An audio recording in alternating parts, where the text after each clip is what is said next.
Get a couple.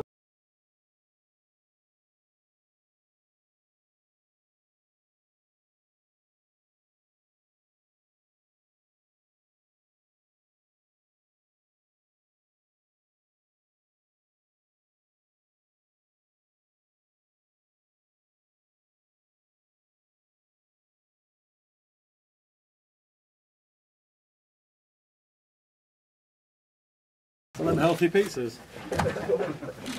We're going to have chips, but Ferdinand wouldn't want it.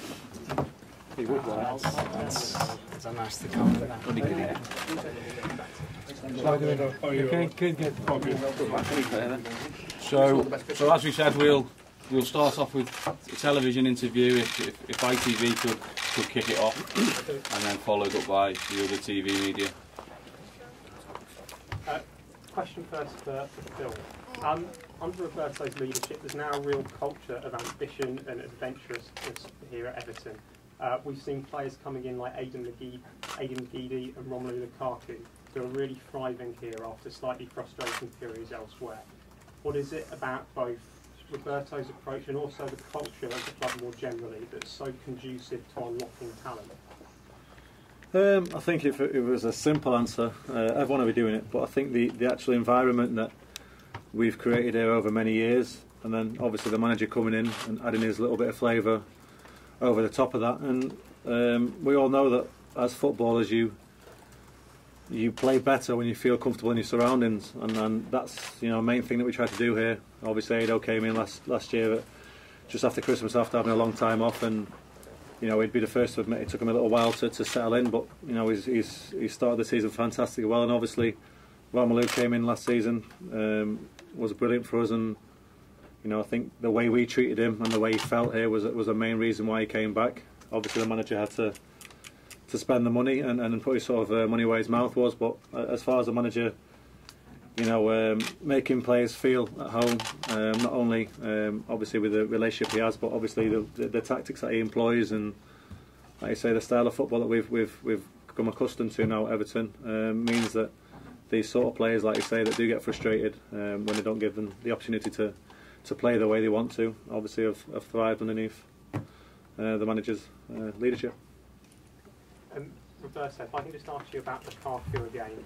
I think you said you would have paid 100 million for him. How do you justify the record transfer fee? And also, what sort of pressure does that sort of price tag put on a young player?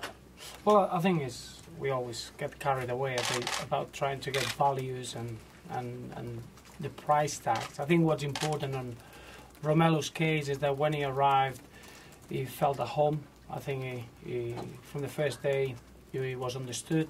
He had a very clear role. I think what's important is our dressing room.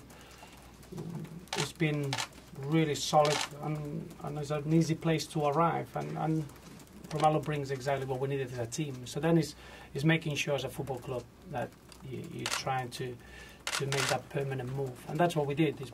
It was a phenomenal effort from the board and especially the chairman, and then I think it was a real intention of having that continuity in what we did last season and making sure that we can allow someone like Romelu to grow, to develop, and to bring that infectious winning mentality that he has into the group. But the football is a team effort, and if you haven't got a strong unit as we have, it's very, very difficult for individuals to be successful, and that's the key, is the core players that we have and the continuity that we're trying to allow to have in the club.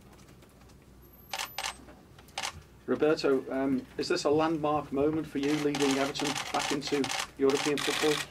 Well, I always said football is not about managers. Football is about players, and Phil knows exactly that Everton started the European taste, if you want, 52 years ago. So this is nothing new. This is something that we feel it should be part of our day-to-day work. We're very excited, as you can imagine. We've been working really hard for 12 months to achieve this opportunity. The Europa League now is a great competition. It's probably where we need to be testing ourselves.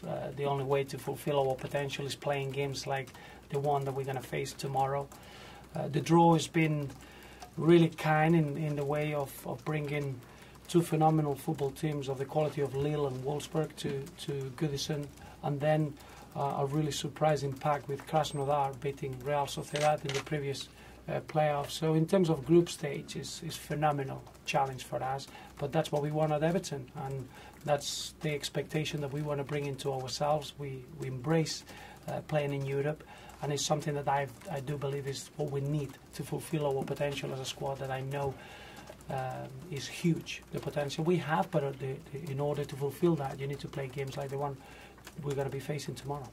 I know everybody wants to play winning football, but is the style of football that you want to portray and are portraying at Everton more suited to the European stage, would you say?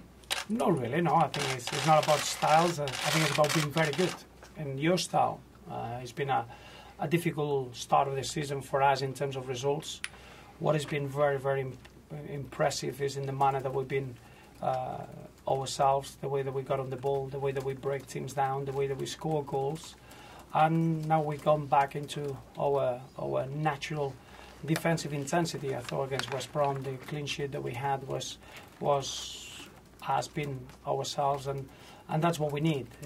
We are based on a lot of hard work, a lot of a real strong team spirit, but I think our attacking play is starting to become really, really strong, and all we want is to be as good as we can. So it's not about the style, it's about being very good in our style, and slowly we're getting into a very good level. Do you have any concerns at all about Thursday, Sunday football? It's something that's mentioned quite often by fans, but would you try and turn that into a positive, really? Well, as a player, I think Phil will tell you. As a player, you want to play games, and if you play Sunday and Thursday, that's what you want. When you got a full week to prepare a game, you need to have 2 really hard sessions. I don't think as a player you really look forward to coming to training and having to put a lot of effort on that. It's making sure that football is a contact sport. If you can be avoiding injuries, you welcome games. We got 7 games in over 3 weeks. The squad is desperate to embrace that. We're going to be facing phenomenal opposition. We are in a situation that I do believe we got really good competition for places. There are places off for grabs, as you could imagine, and that's what we want to be looking at, the level of performance that we can get in very short period of time, and with the amount of games that we got in front of us. Goodison Park under the floodlights, European football. How important a part can the crowd play for you on Thursday night? Huge. I've been talking with some fans, and they've been telling me for a while that they can't wait to see Goodison on the lights in a European night. We're all excited. We're all looking forward. I think Wolfsburg are a glamorous opposition that they're going to really push us all the way. And you do need the small margins. And creating Goodison a really healthy environment for us to play our football is vital. And the voice of the fans, they always make the difference. So we're all really looking forward and excited to see the fans. Been very proud to see the fans enjoying the evening, but more importantly, seeing the team performing really well. And what would be your thoughts around the future away from Goodison Park following the proposals that have been outlined this week? Well, real excitement. I think our fans know that we cannot stand still, that we always need to try to help ourselves to look for a real higher competitive or the highest competitive level that we can achieve. And the ground has always been an issue that we put a lot of effort. This is just really exciting, but really early stages. We want to do the things right, and we're going to involve the community, we're going to involve the city, we're going to involve our fans. But I think everyone knows that this is not just a possibility of a new stadium. This is a new scheme, is a regeneration project that it will be phenomenal for the city, many new jobs. But deep down, it will be securing the future of our football club and trying to bring the city the opportunity of having the 2 clubs with very bright futures, and that's important for the city. But it's very early stages. But we want the fans to understand that we're putting a lot of work on it. I'm sure it's going to be an introduction, creating a board with a advisory view, but it's an exciting project at the end of it. Phil, are you hoping for better memories of European football? Last time you were involved, you came on as a sub, I think, against Sporting Lisbon, just back from a terrible injury. Better memories this time around, leading the team? I don't know. I think as far as memories and stuff goes, obviously the game didn't go quite as we want, but to have been out for 10 months then, find myself sort of chucked into the deep end. I remember the fans being fantastic for me that night, so I say take away the result, the night itself was quite special. But no, definitely it's what the aim was last season. We performed to some good levels last year to get us in this competition, and like I say, we're all upstairs in the canteen waiting for the draw to be announced, and it was good fun. And then I say a couple of weeks have passed since then, and everyone's really excited for the prospect of playing Thursday night football. And I said the manager's put a very good squad together. The squad's very hungry, obviously still early on in the season. Everyone's trying to sort of nail down their position. So like the manager said, we can't get enough games. I say 2 games a week. Like I say, as long as we stay injury free, will suit us down to a T, and hopefully we can do really well in this competition. I know you're a proud Everton skipper, but does it mean a bit more leading them out on the European stage? Yeah, it's another opportunity for me. Obviously, I've captained the team now for a year. This will be the first opportunity if the manager picks me to captain the team on Thursday night. But very proud moment again. I'll have my friends and family will be here. We've already spoke about how special night games are at Goodison. Obviously, the added spice of it being a European fixture as well will be very special. But you know, we've got to go out there, perform well, and get the right result. Do you see your role differently as you mature in years as a captain? Well, if you saw me day to day, I'm not sure mature is probably the right word you'd use, but no, definitely my role will change. You know, we've got some really young talent in this squad. They don't seem to get phased that easily, but you know, they still need to be guided in the right direction. And you know, whether it's from the manager or the coaches or like I said, the older people in the squad like myself, you know, we've all got roles to play, and hopefully the experience of playing European football will help them develop. And as a player, you obviously delight in playing at Goodison Park. What are your thoughts about potentially moving away from the stadium? Yeah, well, when I first arrived, there was obviously potential for the move to Kirkby, but that never sort of materialised. I don't think the fans weren't too keen on that. But as the manager says, for us to move forward as a club, you know, there's going to come a time where unfortunately we'll have to leave Goodison. You know, I've had some fantastic memories myself here, and you know, it's brilliant to come out and play here. But I think there will become a time where we will need to move, and like I say, it's really early stages yet, and I'm not sure, you know, even the time frame of it, if it can possibly happen and things like that. But I'm sure once we do have a new stadium, whether it be, you know, in the foreseeable future or not, it'll be fantastic for the club. It will allow the club to kick on another level, and like I say, hopefully I'll be around to play in a new stadium. So might be a manager by then.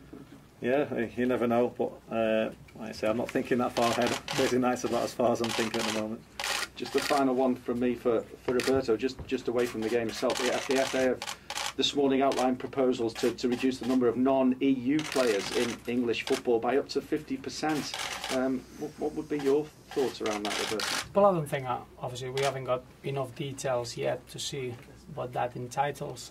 I'm always up for trying to help develop homegrown talent, and I think that's not just a problem in the British game, on the English game, is a problem all over Europe, and that's something that if the authorities can help towards doing that, I'm always up for it. I think what we need to understand is that you want quality. It's not about the nationality or where you're from. It's been good enough to be part of this magnificent league, and it's very, very dangerous at times just to be generalizing with stopping talent to be part of it, and sometimes we're quite easy to bring foreign players that are not up to the level, and that's as dangerous as not helping the homegrown talent. So anything that helps the homegrown talent, I'm always up for it, but I'm not too clear how helpful that could be. It seems a short time scale. They want to try and introduce it at the start of next season. Just to put it into perspective, I think there are 90 at the moment in English football, and they want that down to 45 by the start of next season. Is that feasible? Well, there are many leagues that are doing that, especially in the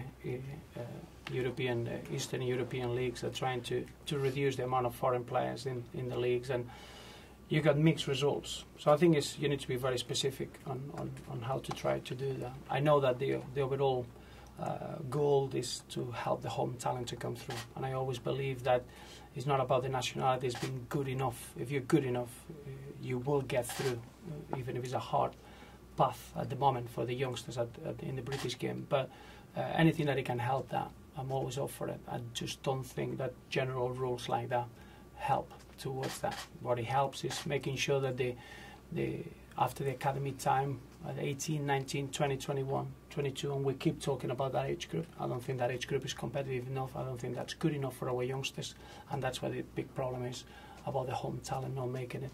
as well as he should be doing it. Roberto, do you think the competitive nature of the Premier League prepares you well for games like tomorrow? Yes and no. Yes and no, because they are very different games. I think playing in Europe is a completely different approach. That's where, when you've been playing in Europe and you have that experience, is a real advantage. That's why I'm really, really excited about seeing this Wolfsburg side, because after winning the league in 2009, they had a lot of European experiences, and that's going to be very beneficial for us. But I think as a team, we should be able to get really important experience from this competition. It's a completely different tempo. It's even a different physicality from the referee's point of view. We're going to have an Italian referee that is very, very good, but it's going to be very different to the contact and the level of physicality that is allowed in our games in the Premier League. So all in all, it's an experience that we all need to benefit from. The atmosphere is always special on nights like tomorrow at Goodison, but do you think leaving Goodison Park is essential if the club are to progress even more? Well, I think Goodison Park is unique, and that's part of our DNA, and that will never change. And whatever happens, obviously you need to understand that as a football club, we need to go along with the modern times, and if you want to compete, you need to try to look at all the revenues and all the sources of revenue to be able to carry on progressing and growing. But Goodison effect will always be with us, whatever happens and whatever we play. Even when we go away from home, our fans are always, I would say, one of the best away support around Europe, and that's why that's down to the environment that we get at Goodison. So I always take that as an advantage, and that will never go away from our performances. Phil, you spoke about you can't play enough games. Do you think that results in Europe can benefit your league form and vice versa? Yeah, definitely. I think it's all about momentum. I think that's why, the start of the season we didn't particularly play too bad, but we didn't manage to find the momentum. We conceded far too many goals and didn't see out games. But since we come back from the international break, it's all about us getting that ball rolling and getting clean sheets, getting goals, getting wins. And obviously last week is a start of that. And hopefully, with a busy month ahead, if we can get as many games under our belt, many wins as possible, and things like that, we can get the momentum going for the start of the season. And like I say, momentum is a fantastic thing. If we can get the snowball effect moving towards Christmas, hopefully pick up as many points or wins in the competition that we're in. Hopefully we can have an exciting second half of the season. You lost 2 of the last 3 European games at Goodison. How much do you think home form counts going into this Europa League? I think a little while ago, I think the squad's changed quite a lot since we've played in Europe, so I don't think that counts at all. But like I say, we'd much rather be playing games at Goodison in Europe with the fans behind us. There's going to be a couple of tricky away ties in this little mini league, so we're delighted to get the first game at home. Hopefully we can get a win under our belts and have an enjoyable time in Europe. Is there anything more from television? Roberto, how are you looking squad-wise? Well, we got in terms of the squad that we had at West Brom, obviously we didn't pick any injuries in that game, so everyone that was available for the game is available. Samuel Eto'o should be available for selection. Silvan this time would be Tony Hibbert, and Aruna Kone and Brian Oviedo. They completed a game with the under-21s, which was really positive, but I wouldn't think that they are ready for the squad, but they're not far away. We've seen a lot of managers play pretty different teams in the Europa League and in the Premier League. How do you intend to approach it? Well, we are a team that we effectively are a flexible side.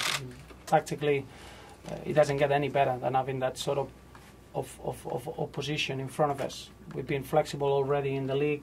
When you face the likes of a newly promoted side away from home, or you're facing a Champions League team like Arsenal and then a team like Chelsea that in a great moment of form, that's variation in itself. But playing in Europe is going to take that step further, and that's what we need. I think as a team it'll suit us well. We are flexible. We can play in different ways, not just in personnel. I think in ways of us being able to do different things. That's deep down is exactly what the squad needs now to progress and to develop what we did last season. Okay, can we quickly your assessment of Wolfsburg, what you've seen in them when you looked at them? Really impressed because Wolfsburg are a very well structured team. Obviously they normally They got a really good balance. I think that the two centre midfielders, which is between Guilabogi, Malanda and Luis Gustavo, they really give a very, very good balance to this side. They got really good experience, full internationals, players that they know how to play in these sort of occasions. De Bruyne, which is a player that we knew from his Chelsea time, I think he's gone into the next level and is a really important player in the forward play alongside of Olic and Arnold and Hund in that number 10 role. They've got a really, really strong side, but we're playing at home. We're gonna make sure that we are the team that we start the tempo of the game, and we're just really looking forward to face a team of the quality of Wolfsburg. I do feel that Wolfsburg could easily be a team playing in the Champions League. One question for the German TV. In the pre-season, Lukaku was also linked to VfL Wolfsburg. So he obviously decided for your team. What do you think Everton has, what Wolfsburg doesn't have? Well, it's a very good question. I think it would be easier to mention the number of teams that Lukaku wasn't mentioned in the summer rather than finding another one. But German league, a very strong league, so you don't get surprised anymore when there is a young, exciting centre forward that it can be attracted to the Bundesliga or to the Premier League. So we've got huge respect for Wolfsburg. We know what we're facing, and I think they're a quality side that they finished the league 5th, but 1 point away from the Champions League. So we got a lot of respect, and I'm just glad that we were the ones signing Lukaku rather than Wolfsburg. Okay, can we turn the video cameras off, please?